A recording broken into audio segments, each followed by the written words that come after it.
ජාතීන් අතරේ තිබෙන මේ රහසේ තේජසේ තේජස් සම්පත කිමිද්ද කියා දෙවියන් වහන්සේ ශුද්ධවන්තයන්ට දන්වන්න කැමැති වූසේක.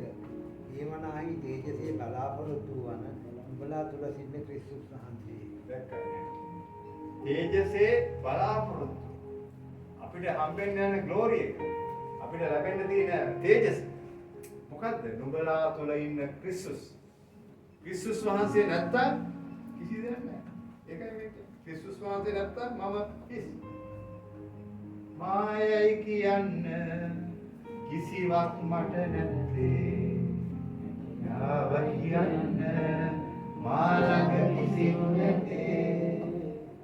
නොවටිනා මාව රැගෙන උසස් කළේ කරුණාවයි. ඔබේ කරුණාව නොමැතිනම් මාද නැතිය. ක්‍රිස්තුස් වහන්සේ ඔබ තුළට ආව තමයි කරුණාව, දයාව, ප්‍රේමය, සමාදානය සහ ඔබ තුළට ඒ ජීවනය අනුග්‍රහය.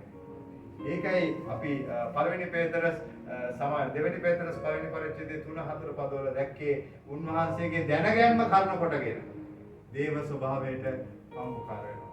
ඔබ මේ දවසින් දවස වෙන්නේ ඒකයි. ඔබගේ පරණ මිනිසයා චුට්ටෙන් චුට්ට අයින් වෙලා යනවා. ඔබ අලුත් මිනිසයා සමග දේව ස්වභාවයට ඔබ පංගුකාරත්වයට වෙනවා. Amen. Amen. Path of victory. You will know the truth, and the truth will set you free.